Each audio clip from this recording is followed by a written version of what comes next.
وبما أني قادري أقول أدرك عبدك جيلاني أدرك عبدك جيلاني. الحمد لله الذي أبدع الأفلاك والأرضين، والصلاة والسلام على من كان نبيا وآدم بين الماء والطين، وعلى آله الطيبين وأصحابه المطهرين وعلماء أمته أجمعين، أما بعد. فأعوذ بالله من الشيطان الرجيم. بسم الله الرحمن الرحيم. يا أيها الذين آمنوا اتقوا الله وكونوا مع الصادقين. صدق الله العظيم وصدق رسوله النبي الأمين الكريم، ونحن على ذلك لمن الشاهدين والشاكرين، والحمد لله رب العالمین. اسٹیج پر جلوہ فرما علماء ذوی الاحترام، یہ شیر پہلے بانٹ لیں تب ٹھیک رہے گا بھائی. رونق بزم ائمہ کرام، طلبہ علوم نبوت، حاضرین باوقار، السلام علیکم ورحمۃ اللہ تعالی وبرکاتہ. شہر چھندواڑہ کا بھائی میں گزارش کروں گا کہ یہ جو تبرک بانٹا جا رہا ہے روک دیا جائے، یہ انتظام میں شامل نہیں ہے. یہ تاریخی اور روح پرور اجلاس جس میں ہم اور آپ شرکت کی سعادت حاصل کیے ہوئے ہیں، آپ سب نے اسے عقیدت و محبت کے ساتھ قائم کیا ہے. رب کائنات اپنے حبیب پاک کے طفیل آپ سب کی اس محنت کو شرف قبولیت عطا فرمائے. مجھ سے پیشتر آپ حضرات نے قیمتی باتیں نظم میں نثر میں سماعت کی. ابھی میرے بعد سرکار اعلی حضرت رضی اللہ تبارک و تعالی عنہ کے فیض و برکات کا گلدستہ حضور حجت الاسلام اور مفتی اعظم ہند کے فضل و کمال کا جلوہ اور مرشد گرامی حضور تاج الشریعہ کی جلوہ گاہ، ان کے انوار و تجلیات کا منبع مخدوم گرامی قاضی القضات فی الہند حضرت علامہ مفتی محمد اسجد رضا خان صاحب قبلہ دامت برکاتہ العالیہ کا ورود مسعود ہونا ہے.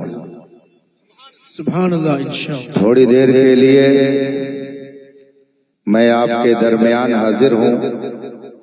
اپنے ان احباب اور اکابر کے دعاؤں سے کچھ عرض کرنے کی جسارت کروں گا، مگر آئیے سب سے پہلے مصطفیٰ جان رحمت، سرور کائنات، فخر موجودات، محسن انسانیت، رحمت عالم، نور مجسم، شفیع مکرم صلی اللہ علیہ وآلہ وسلم کی بارگاہ ناز میں درود و سلام کا نذران عقیدت پیش کریں اور پڑھیں. اللہم صلی علی سیدنا و مولانا محمد معدن الجود والکرم والہ الکرام اجمعین. رفیقان محترم، اللہ تبارک و تعالی کا بے پناہ شکر اور احسان کہ اس نے ہمیں اور آپ کو اشرف المخلوقات میں پیدا فرمایا، انسان بنایا اور دنیا کی بے شمار نعمتیں اس نے عطا فرمائی. اس کی نعمتوں کا حال یہ ہے کہ قرآن کریم فرماتا ہے وَإِن تَعُدُّوا نِعْمَةَ اللَّهِ لَا تُحْصُوهَا، اگر اللہ کی نعمتوں کو تم شمار کرنا چاہو تو شمار نہیں کر سکتے. بے شک اس نے اتنی نعمتیں دی ہیں انسان کو کہ انسان ان نعمتوں کا شمار کرتے کرتے اپنی زندگی تو ختم کر سکتا ہے، مگر اس کی نعمتوں کو مکمل طور سے شمار نہیں کر سکتا۔ لیکن یہ بھی ایک حقیقت ہے کہ اس نے کچھ نعمتیں تو سب کو عطا کی، مگر کچھ ایسی اسپیشل اور خاص نعمت ہے کہ جو اس نے سب کو عطا نہیں کی ہے۔ اس وقت پوری دنیا میں ایک سروے کے مطابق 8.25 ارب انسان آباد ہیں۔ آئے دن آبادیوں کا شمار گورنمنٹی محکمے کی طرف سے آتا رہتا ہے۔ 8.25 ارب آبادی اس وقت پوری دنیا میں ہے انسانوں کی، اور اتنی بڑی آبادی میں صرف 2.25 ارب وہ ہیں جو رسول پاک صلی اللہ علیہ وسلم کا کلمہ پڑھتے ہیں۔ سبحان اللہ، سبحان اللہ۔ گویا 6 ارب آبادی اس وقت پوری دنیا میں ان لوگوں کی ہے جو ہمارے نبی کا کلمہ پڑھنے سے انکار کرتے ہیں۔ 8.25 ارب آبادی میں 2.25 ارب کو اللہ نے چنا کلمہ پڑھنے کے لیے۔ اگر گورنمنٹ کی طرف سے کوئی ویکنسی نکلتی ہے ملازمت کے لیے، اگر کچھ سیٹیں نکلتی ہیں تو کثرت سے اس کے لیے لوگ فارم بھرتے ہیں۔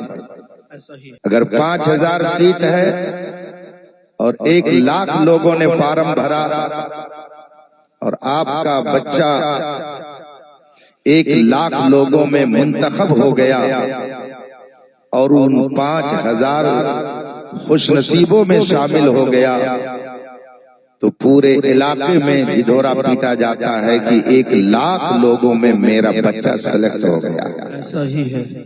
اگر 1,00,000 ملازمت حاصل کرنے والوں میں آپ کا بیٹا منتخب ہو جائے، وہ بھی گورنمنٹ کے انتخاب سے، تو آپ بہت خوش ہوتے ہیں، اس کا شہرہ ہوتا ہے۔ ذرا آپ غور تو کیجئے کہ 8 ارب آبادی میں اللہ نے آپ کو منتخب کیا۔ سبحان اللہ، سبحان اللہ۔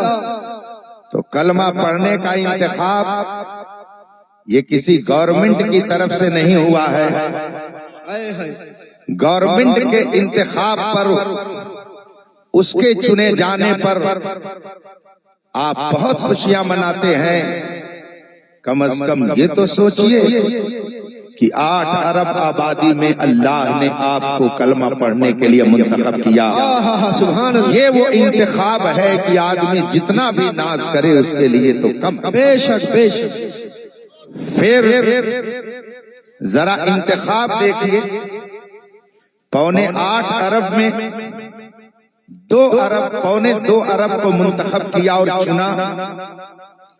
پھر اس کی مشیت، اس کی حکمت، اس کی مصلحت کو کوئی نہیں جانتا۔ 2.25 ارب کلمہ پڑھنے والوں کو منتخب کیا، مگر اس کی کریمی دیکھیے کہ اس میں سے کچھ اور لوگوں کو منتخب کیا۔ کیا بات ہے۔ اس لیے کہ جو شخص کلمہ پڑھتا ہو اور کلمے کے تقاضے کو پورا نہ کرے، اس کا پڑھنا نہ پڑھنا دونوں برابر ہوتا ہے۔ 2.25 ارب کلمہ پڑھنے والوں میں بے شمار لوگ آپ کو ایسے مل جائیں گے کہ جن کا پڑھنا نہ پڑھنا دونوں برابر ہے۔ کلمہ پڑھنے والوں کا ایک گروہ اسی ہندوستان میں ہے، میں پوری دنیا کی بات نہیں کرتا، اپنے ہندوستان کی بات کرتا ہوں۔ کلمہ پڑھنے والوں کی ایک جماعت اسی ہندوستان میں ہے کہ جو نبی کا کلمہ پڑھتی ہے مگر در حقیقت نبی کے کلمے کا انکار کرتی ہے۔ آدمی نے جب کہا لا الہ الا اللہ، اللہ کے علاوہ کوئی معبود نہیں، کوئی عبادت کے لائق نہیں، تو دوسرے لفظوں میں گویا وہ اس بات کا اقرار کر رہا ہے خدا وہ ہے جو ہر عیب سے پاک ہے۔ بے شک، بے شک۔ خدا وہ ہے جو ہر خوبی کا جامع ہے، خدا وہ ہے جس کے اندر کسی اعتبار سے نقص اور کمی نہیں پائی جاتی۔ جب آدمی نے کہہ دیا خدا کے علاوہ کوئی معبود نہیں، کوئی لائق عبادت نہیں، تو گویا اس نے اقرار کر لیا خدا وہ ہے جو ہر عیب سے پاک ہے۔ مگر کلمہ پڑھنے والوں کا ایک گروہ ہندوستان میں موجود ہے جو کلمہ پڑھتا ہے اور کہتا ہے کہ خدا جھوٹ بول سکتا ہے۔ کتاب میں لکھتا ہے وہ گروہ کہ خدا جھوٹ بول سکتا ہے۔ میں ایک موقع پر آج سے تقریباً 18 سال پہلے ایک ادارے کو دیکھنے کے لیے گیا۔ وہاں پر وال میگزین لگایا ہوا تھا۔ میگزین کے اندر اس عقیدے کا اظہار دھڑلے سے کیا گیا تھا۔ کسی طالب علم نے وہ آرٹیکل لکھا تھا سوال و جواب کے انداز میں، چنانچہ اس نے لکھا تھا کیا ہم لوگوں کا عقیدہ یہ ہے کہ خدا جھوٹ بول سکتا ہے؟ تو خود ہی جواب دیتے ہوئے وہ لکھتا ہے ان اللہ علی کل شیء قدیر، اللہ ہر چیز پر قادر ہے، اللہ سب کچھ کر سکتا ہے تو جھوٹ بھی کر سکتا ہے۔ یہ خود میں نے اپنی آنکھ سے دیکھا، کتابوں میں باقاعدہ اس کو لکھ کر کے چھاپا جاتا ہے، اس پر مناظرہ کیا جاتا ہے اور دلیلیں دی جاتی ہیں کہ خدا جھوٹ بول سکتا ہے۔ مجھے بتائیے کیا ایسے کلمہ پڑھنے والے حقیقت میں کلمہ پڑھنے والے ہیں؟ ہرگز نہیں۔ یہ جماعت بھی اسی ہندوستان میں پائی جاتی ہے۔ گویا کلمہ پڑھ کر کے بھی انہوں نے کلمے کا انکار کیا، اس لیے کہ لائق عبادت خدا وہ ہے جو ہر عیب سے پاک ہے۔ دنیا جانتی ہے کہ جھوٹ ایک عیب ہے۔ اگر کوئی کہے کہ خدا جھوٹ بول سکتا ہے تو گویا اس نے خدا ایسے کو بنایا کہ جس کے اندر عیب ہو سکتا ہے۔ اس نے کلمہ پڑھا مگر حقیقت میں اس نے کلمے کا انکار کیا۔ اسی ہندوستان میں کلمہ پڑھنے والوں کی ایک جماعت ایسی بھی ہے کہ جو کہتی ہے کہ ہمارے پیغمبر کے بعد بھی دوسرا کوئی نبی آ سکتا ہے، جبکہ قرآن کہتا ہے خاتم النبیین، میرے پیغمبر محمد رسول اللہ آخری نبی ہیں، اب قیامت تک کوئی دوسرا نیا نبی پیدا نہیں ہو سکتا۔ مگر کلمہ پڑھنے والوں کی ایک جماعت ہندوستان میں موجود ہے جو کہتی ہے کہ نبی کے بعد بھی دوسرا نیا نبی آ سکتا ہے۔ کلمہ پڑھنے والوں کا یہ طبقہ بھی ہندوستان میں پایا جاتا ہے۔ آپ مجھے بتائیے محمد رسول اللہ کا اعلان کرنے کے بعد، قرآن کریم کی تلاوت کرنے کے بعد بھی اگر کوئی عقیدہ رکھے کہ محمد عربی کے بعد بھی نبی آ سکتا ہے تو بتائیے اس نے کلمہ پڑھا یا کلمے کا اس نے انکار کیا؟ کلمہ پڑھنے والوں کی ایک جماعت پائی جاتی ہے اسی ہندوستان میں کہ جو کلمہ پڑھتی ہے مگر اس کے باوجود کلمے کا انکار کرتی ہے۔ کلمہ پڑھنے والوں کی ایک جماعت ہندوستان میں اور ہے کہ جو کلمہ پڑھنے کے باوجود اس مقدس جماعت پر تبرہ کرتی ہے جس کے بارے میں قرآن کا اعلان ہے وَكُلًّا وَعَدَ اللَّهُ الْحُسْنَىٰ، اللہ تعالیٰ نے سب سے جنت کا وعدہ کر لیا ہے۔ وہ ایک مقدس جماعت ہے جس کے بارے میں قرآن کا اعلان ہے کہ یہ وہ جماعت ہے کہ اللہ نے ان سب سے جنت کا وعدہ کر لیا ہے۔ مگر اسی ہندوستان میں کلمہ پڑھنے والوں کا ایک گروہ ان کی شان میں گستاخی کرتا ہے۔ سب سے پہلے جو رسول پاک پر ایمان لائے، جنہوں نے رسول پاک کو اپنی نگاہوں سے دیکھا، جنہوں نے رسول پاک کی بابرکت صحبت حاصل کی، جنہیں ہم اور آپ صحابہ کہتے ہیں، کلمہ پڑھنے والوں کی ایک جماعت ایسی پائی جاتی ہے کہ جو صحابہ کی شان میں گستاخیاں کرتی ہے۔ یہ جماعت بھی اسی ہندوستان کے اندر موجود ہے۔ میرے آقا سرور کونین صلی اللہ علیہ وآلہ وسلم ارشاد فرماتے ہیں، حضرت سیدنا ابو سعید خدری ایک صحابی رسول ہیں، وہ فرماتے ہیں رسول پاک نے ارشاد فرمایا لا تسبوا اصحابی میرے صحابہ میں سے کسی کی شان میں گستاخی مت کرو، میرے صحابہ میں سے کسی کو برا مت کہو، اس لیے کہ ان کا مقام بہت بلند ہے۔ آگے میرے آقا ارشاد فرماتے ہیں ان کا درجہ بیان کرتے ہوئے، لو ان احدکم انفق مثل احد ذهبا ما بلغ مدہ ولا نصیفا۔ رسول پاک فرماتے ہیں کہ میرے صحابہ کی شان میں تبرہ مت کرنا، میرے صحابہ کی شان میں تنقید مت کرنا، ان پر غلط کمنٹ مت کرنا، اس لیے کہ ان کی شان یہ ہے کہ اگر میرا ایک صحابی 1-2 کلو جو اللہ کے راستے میں خرچ کر دے اور تم احد پہاڑ کے برابر سونا خرچ کرو تو تمہارا یہ احد پہاڑ کے برابر سونا خرچ کرنا میرے اس صحابی کے 2 کلو جو کا مقابلہ نہیں۔ سبحان اللہ سبحان اللہ۔ رسول پاک صلی اللہ علیہ وسلم ارشاد فرماتے ہیں، اصحابی کا نجوم بیائیہم اقتدیتم اہتدیتم، میرے سارے صحابہ ستاروں کی مانند ہیں، تم ان میں سے جس کے پیچھے چلو گے اللہ تمہیں ہدایت عطا کرے گا۔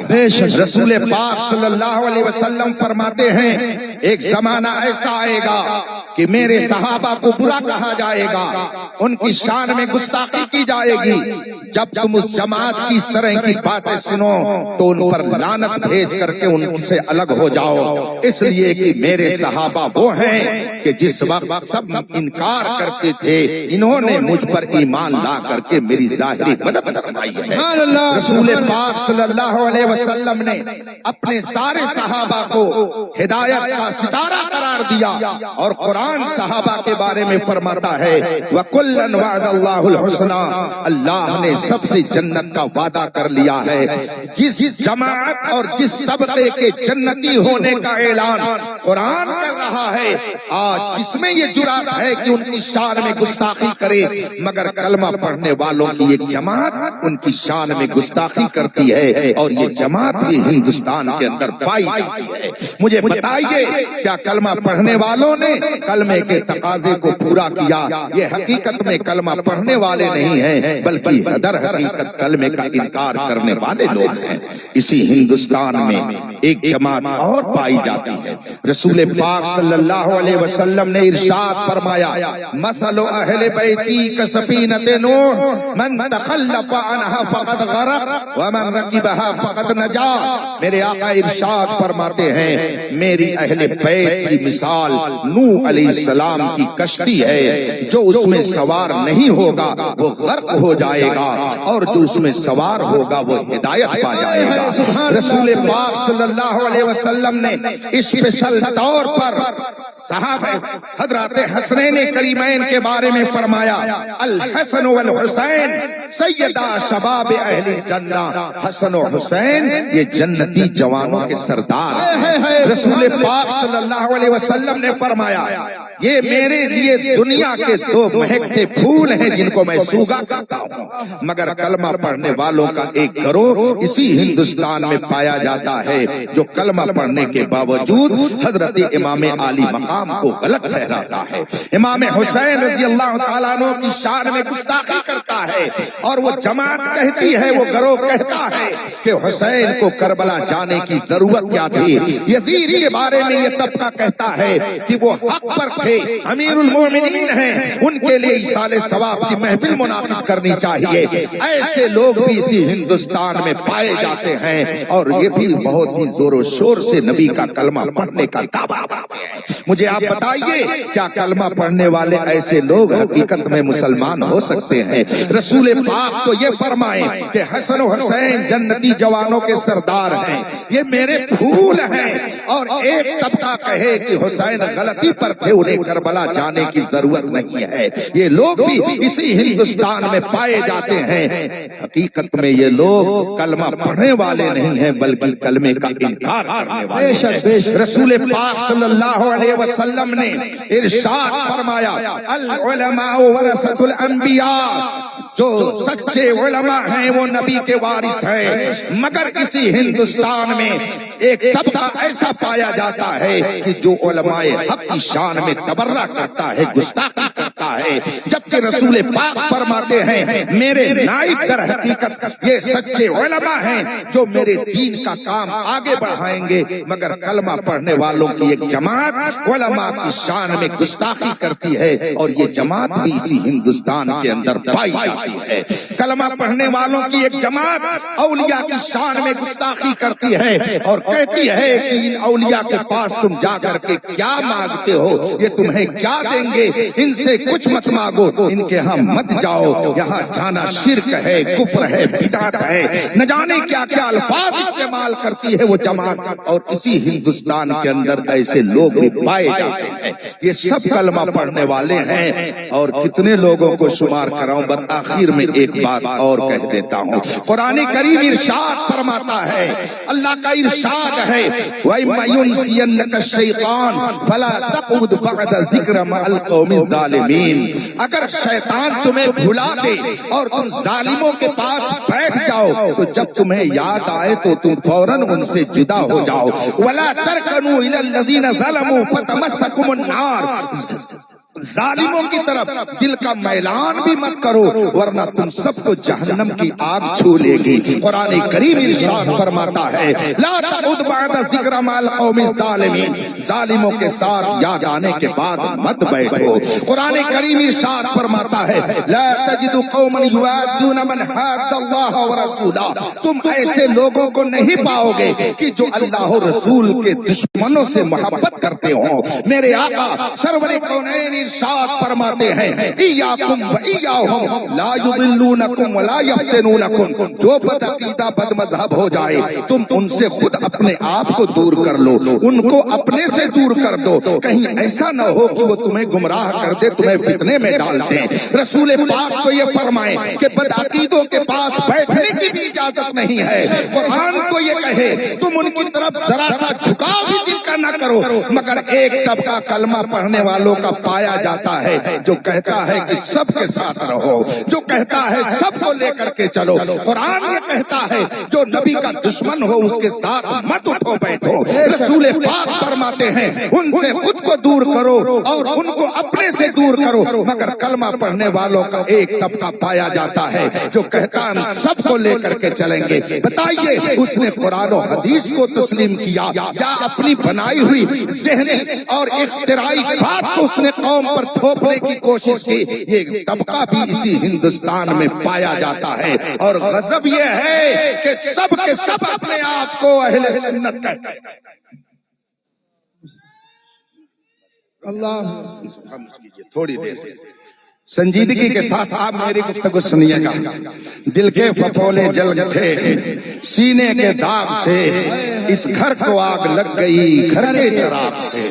یہ جتنے کلمہ پڑھنے والے پائے جاتے ہیں یہ سب اپنے آپ کو اہل سنت کہلاتے ہیں، بلکہ آج تو میری زندگی کا ایک پہلا اتفاق ہوا جس میں مولانا حلیم حاجی صاحب بھی شریک ہیں، آپ کی آبادی کے دو عام لوگ بھی شریک ہیں، اور صادق صاحب بھی شریک ہیں۔ مغرب کا وقت ہوا جا رہا تھا، میں نے کہا کہ جب آگے کہیں مسجد آئے تو فوراً گاڑی روک دی جائے، ہم لوگ مغرب کی نماز ادا کر کے آگے بڑھیں گے۔ ڈرائیور صاحب نے کہا تھوڑی دور پر ایک مسجد ہے غریب نواز، مگر کنفرم نہیں ہے کہ وہ ادھر کے لوگوں کی ہے یا ادھر کے لوگوں کی ہے۔ ہاں البتہ یہ ہے کہ وہ کبھی اہل سنت و جماعت کی مسجد تھی۔ میں نے کہا نام؟ کہا غریب نواز نام ہے اس کا۔ میں نے کہا غریب نواز نام ہے اور وہ بھی کنفرم نہیں ہے کہ اپنی ہے کہ غیروں کی ہے؟ کہا ہاں اس میں کچھ شبہ ہے۔ میں نے کہا اگر آج غیروں کی ہوگی تو ہو سکتا ہے ان کے قبضے میں ظالمانہ طور پر چلی گئی ہو، اس لیے کہ غریب نواز کے نام سے کوئی بدعقیدہ اپنی مسجد تعمیر نہیں کرتا ہے۔ یہ تو صرف اہل سنت کی شان ہے کہ وہ اپنی مسجدوں کا نام خواجہ غریب نواز کے نام پر رکھتے ہیں۔ مگر جب ہم مسجد کے قریب پہنچے اور ہم نے مسجد میں نماز پڑھنے کا ارادہ کیا، گاڑی سے اترے، ہم نے چلتے چلتے ایک مسئلہ بھی بتایا کہ جو مسجد سنیوں کی بنائی ہوئی ہو اگرچہ اس پر غیروں کا قبضہ ہو جائے مگر وہ قیامت تک سنیوں ہی کی مسجد مانی جائے گی۔ کوئی کتنا ہی غلط قبضہ کر لے بلکہ وہاں 7 سمندر ہو جائے پھر بھی وہ جگہ قیامت تک مسجد ہی رہے گی. اس کو لاکھ کوئی حکومت تبدیل کر دے مگر وہ خدا کے ہاں تبدیل نہیں ہو سکتی ہے. لاکھ اس جگہ پر کچھ بھی تعمیر کر لیا جائے مگر اے قول محمد قول خدا فرمان نہ بدلا جائے گا. بدلے گا زمانہ لاکھ مگر قرآن نہ بدلا جائے گا. اس لیے رفیقان محترم میں نے یہ مسئلہ بھی بس تھوڑی دیر اور سنجیدگی سے میری باتیں سن لیجئے اور اس کے بعد میں جلوہ حضور تاج الشریعہ کو دیکھنے کے لیے آپ بالکل تیار رہیے گا. میں جب اترا ساتھ میں احباب بھی اترے دیکھا تو یقیناً لکھا ہوا تھا غریب نواز مسجد. اب اس کے نیچے تو میں غور نہیں کر سکا مگر جو ہی میں مسجد کے اندر گیا تو فوراً ہی میں نے ماحول دیکھ کر کے پہچان لیا کہ یا تو دھوکہ دینے کے لیے اس کا نام غریب نواز مسجد رکھا گیا ہے اور یا تو پہلے یہ سنیوں کی مسجد رہی ہوگی بعد میں کسی نے ناجائز قبضہ کر لیا ہوگا. دونوں میں سے جو بھی صورتحال ہو ہم اندر گئے. ہم نے جب ماحول دیکھا تو ہم کو یقین ہو گیا کہ اس پر اس وقت کسی اور کا قبضہ ہے. ہم نے نماز پڑھی باہر نکلے تو صادق صاحب نے کہا حضرت ذرا آپ غور تو کیجئے نیچے لکھا ہوا ہے غوث پور یعنی یہ مسجد غریب نواز نام اس کا اور نیچے محلے کا نام غوث پور. اس سے میں تو اور حیرانی میں پڑ گیا اور میں نے مولانا حلیم حاجی سے کہا کہ فریب دینے کا کتنا شاندار انداز ہے کہ مسجد کا نام مسجد غریب نواز اور نیچے بھی لکھ دیا غوث پور. گویا یہ مسجد غوث اور خواجہ کے ماننے والوں کی ہے مگر یہ وہ لوگ ہیں کہ خواجہ کے ہاں مزار پہ جانے کو شرک لکھتے ہیں چادر چڑھانے کو شرک لکھتے ہیں. اس سے پتا چلا کہ اگر کوئی آج کہے میں غریب نواز کا ماننے والا ہوں تو کلیئر نہیں کیا جا سکتا ہے کہ وہ ادھر کا ہے یا ادھر کا ہے اپنا ہے یا بیگانہ ہے مصطفیٰ کا صحیح کلمہ پڑھنے والا ہے یا مصطفیٰ کے کلمے کا انکار کرنے والا ہے. یہ آپ کے نگاہوں کی بات ہے آپ اسے جا کر کے دیکھ سکتے ہیں. ایسے ماحول میں جبکہ ہر ایک انکار کرتا ہے اس کے باوجود اپنے آپ کو اہل سنت کہتا ہے. نبی کی شان میں گستاخی اور کہے میں اہل سنت سے ہوں. اولیاء کی شان میں گستاخی اور کہے میں اہل سنت سے ہوں. بزرگان دین کی شان میں تبرع اور کہے میں اہل سنت سے ہوں. اب مجھے بتائیے کہ ان فتنوں کے ہجوم میں سچے اہل سنت کو آپ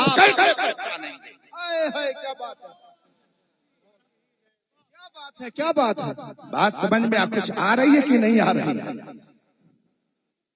یاد رکھیے گا چمکتا جو نظر آئے وہ سب سونا نہیں ہوتا. بے شک اگر دنیا میں رہنا ہے تو کچھ پہچان پیدا کر. بے شک آپ نے دیکھا ہوگا ہمارے یو پی کی ٹھنڈک تو بہت مشہور ہے اور وہاں کا کوہرا بھی بہت بھیانک ہوتا ہے.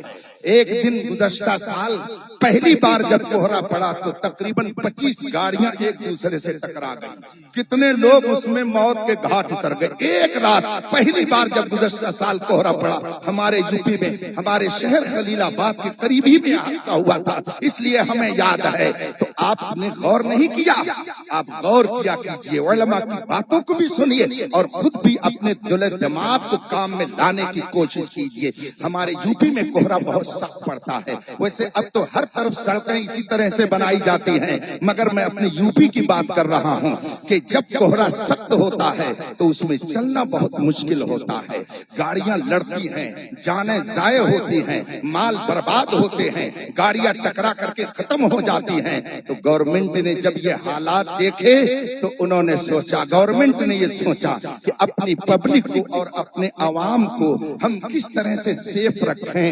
ان کی گاڑیاں کس طرح سے روڈ پر آسانی سے چل کر کے اپنی منزل تک پہنچ جائیں ان کی جان کا خطرہ نہ ہو ان کی گاڑیاں آپس میں ٹکرانے نہ پائیں. تو گورنمنٹ نے ایک انتظام کر دیا بہت شاندار انتظام. کیا کیا گیا کہ روڈ پر ایک شاندار پٹی لگا دی گئی ریڈیم کی پٹی بیچ میں ایک لگا دی گئی اور کنارے کنارے بھی پٹی لگا دی گئی. یہ پٹی کیوں لگائی گئی تاکہ کوہرا جب گرے تو اس پٹی کے سہارے سے ڈرائیور اپنی گاڑی کو آہستہ آہستہ لے کر منزل مقصود کی طرف چلا جائے.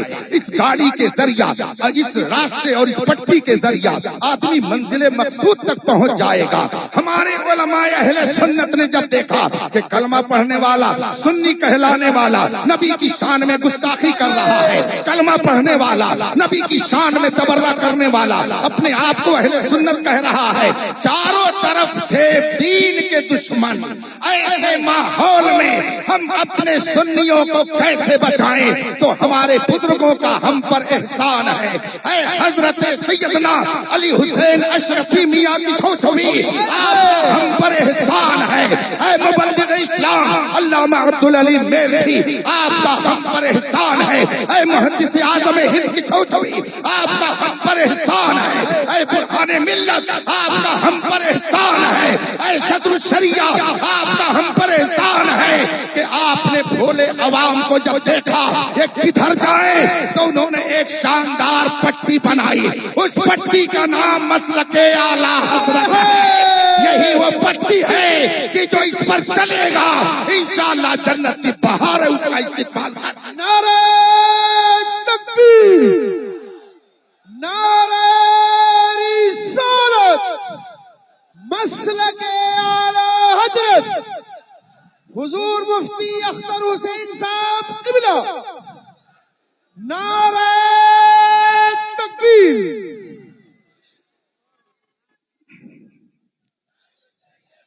تھوڑی دیر اور حضرت کی تشریف آوری ہونے والی ہے، آپ میری گفتگو کو سنجیدگی سے یوں ہی سنتی رہیں۔ آپ مجھے بتائیے، ایک کلمہ پڑھنے والا اہل سنت کا عالم کہلانے والا اپنی کتاب میں لکھ رہا تھا کہ جس کا نام محمد یا علی ہے وہ کسی چیز کا مالک و مختار نہیں ہے۔ علی کے ماننے والے تو در حقیقت ہم ہیں حضرت علی مولائے کائنات کے ماننے والے، کہ اگر علی کی شان میں گستاخی کیا تو ہم نے کہا اس کا کٹا، اس کی ہم غلط بات برداشت نہیں کر سکتے۔ لکھا اپنی کتاب میں کہ جس کا نام محمد یا علی ہے وہ کسی چیز کا مالک و مختار نہیں ہے، وہ کچھ نہیں دے سکتا۔ ایک طرف سنی کہلانے والا عالم اپنی کتاب میں یہ لکھ رہا ہے اور دوسری طرف میرا رضا کہتا ہے کون دیتا ہے، دینے کو منہ چاہیے، دینے والا ہے سچا ہمارا۔ اور یہ عقیدہ امام احمد رضا نے اپنی طرف سے نہیں پیش کیا ہے، یہی عقیدہ قرآن نے ہمیں دیا ہے، یہی عقیدہ حدیث نے ہمیں دیا ہے۔ اسی عقیدے کی ترجمانی صحابہ کرام نے کی ہے۔ کیا آپ کو نہیں معلوم ہے کہ صحابہ کی شان کیا تھی؟ کہ اگر گھر میں کچھ نہیں ہے تب بھی نبی سے مانگنے گئے، تھوڑا ہو گیا تو نبی کی بارگاہ میں، مال گھٹ گیا تو نبی کی بارگاہ میں، اولاد نہیں ہے تو نبی کی بارگاہ میں۔ اسی لیے تو اعلیٰ حضرت کہتے ہیں کہ کون دیتا ہے، دینے کو منہ چاہیے، دینے والا ہے سچا ہمارا۔ کیا آپ نے یہ نہیں سنا؟ ایک صحابی رسول تھے، اتفاق سے ان کے پاس 3 یا 4 بیویاں تھیں۔ کیا بات ہے! آج کل تو کچھ لوگ ایک بھی رکھنے کی طاقت نہیں رکھتے ہیں۔ اللہ اکبر، یہ تو کلمہ پڑھنے والوں کی خوش نصیبی ہے کہ اللہ انہیں اسپیشل طاقت دیتا ہے کہ ایک ایک نہیں تم 4 رکھ سکتے ہو۔ تو کوئی اپنی قسمت میں فخر کرتا ہے کہ ہمیں اسلام جیسا مذہب ملا اور کلمے کی بدولت 4 رکھنے کی طاقت ملی، اور کوئی اپنی قسمت پر ماتم کرتا ہے کہ میں مرد ہو کر کے بھی ایک نہیں رکھ پاتا ہوں۔ یہ تو اپنے اپنے نصیبے کی بات ہے۔ صحابی رسول تھے، ان کے پاس 3 یا 4 بیویاں تھیں۔ اتفاق سے ایک روز چاروں نے آپس میں بیٹھ کر کے گفتگو کیا کہ ذرا تم یہ بتاؤ کہ جب تمہاری باری آتی ہے میاں کے پاس جانے کے لیے، جب تیاری کرتی ہو تو کون سی خوشبو لگاتی ہو، کون سے پرفیوم کا استعمال کرتی ہو؟ اس نے بتایا کہ فلاں۔ کہا جب میاں کے کمرے میں جاتی ہو تو کیا حالت ہوتی ہے؟ کہتی ہیں وہ کہ جب میں بن ٹھن کر سنور کر اپنے شوہر نامدار کے کمرے میں جاتی ہوں، خدا جانے وہ کون سی خوشبو لگا کے بیٹھے رہتے ہیں کہ میری ساری خوشبو اس خوشبو کے سامنے ہیج ہو جاتی ہے، بیکار ہو جاتی ہے، کچھ لگتا ہی نہیں ہے کہ میں لگا کر کے گئی ہوں۔ دوسری نے کہا کہ میری بھی یہی پوزیشن ہوتی ہے، تیسری نے کہا میری بھی یہی حالت ہوتی ہے۔ اب تینوں نے آپس میں مشورہ کیا کہ چل کر کے ذرا ہم پوچھیں شوہر نامدار سے کہ مدینے کی کس مارکیٹ سے تم خوشبو لے کر کے آتے ہو، کس دکان سے تم لے کر کے آتے ہو، مگر یاد رکھو یہ وہ خوشبو ان کے پاس تھی، سبحان اللہ، جس کو پڑھ کر کے سن کر کے ایمان میں تازگی پیدا ہو جائے۔ تینوں نے مشورہ کیا اور پھر پہنچی شوہر نامدار کے پاس، اور تینوں جب اکٹھا پہنچی تو شوہر نامدار نے پوچھا کیا معاملہ ہے، کیا بات لے کر کے آپ لوگ آئی ہوئی ہیں؟ تینوں نے ایک ہی بات کی کہ آپ ذرا بتا دیجئے مدینے کی کس دکان سے آپ پرفیوم خریدتے ہیں، کس دکان سے آپ عطر لے کر کے آتے ہیں؟ مسکرانے لگے۔ فرمایا بات کیا ہے؟ اب تینوں نے اپنی بات رکھ دی کہ میری باری جب آتی ہے بہت شاندار پرفیوم لگا کر کے میں آنے کی کوشش کرتی ہوں۔ انہوں نے کہا میری جب باری آتی ہے تو میں ایسا کرتی ہوں۔ تیسری نے کہا میری جب باری آتی ہے تو میں فلاں پرفیوم لگا کر کے آتی ہوں، مگر جب آپ کے کمرے میں ہمارا داخلہ ہوتا ہے ہماری خوشبو بیکار ہو جاتی ہے۔ صحابی رسول سے پوچھتی ہے شوہر نامدار آپ بتائیے کہ آپ یہ خوشبو کہاں سے لے کر کے آتے ہیں؟ مدینہ کے بارے میں تو سنتے ہی ہوں گے نا، اعلیٰ حضرت کے برادر محترم حضرت حسن بریلوی کہتے ہیں عجب رنگ پر ہے بہار مدینہ کہ سب جنتیں ہیں نثار مدینہ، رہیں ان کے جلوے بسیں ان کے جلوے، میرا دل بنے یادگار مدینہ۔ وہ مدینہ طیبہ ہے اور اس مدینے کی گلی کی دکان کا وہ پتہ پوچھ رہی ہے جس مدینے کے ذرات کے بارے میں رسول پاک نے ارشاد فرمایا ہے کہ یہاں کے گرد و غبار میں بھی اللہ نے شفا رکھی ہے۔ جس سرزمین کے بارے میں امام احمد رضا ہم کو یہ ادب بتاتے ہوئے لکھتے ہیں حرم کی زمین اور قدم رکھ کے چلنا، ارے سر کا موقع ہے وہ جانے والے۔ لیکن یہیں پر جملہ معترضہ کے طور پر میں کہتا ہوں کہ وہ مقدس سرزمین جہاں پہ 70,000 فرشتے صبح کو آئیں تو پھر دوبارہ آنے کا موقع نہ ملے، 70,000 شام کو آئیں تو پھر انہیں دوبارہ آنے کا موقع نہ ملے، اس مقدس سرزمین پر ان نجدیوں نے سنیما گھر قائم کر کے مجھے یہ بتائیے کہ یہ کلمہ پڑھنے کا ثبوت دیا ہے کہ کلمے کے انکار۔ اللہ اکبر، اللہ۔ تمہیں کالی گھٹاؤں کا نہیں پہچاننا آیا؟ نشیمن سے دھواں اٹھتا ہے تم کہتے ہو ساون ہے۔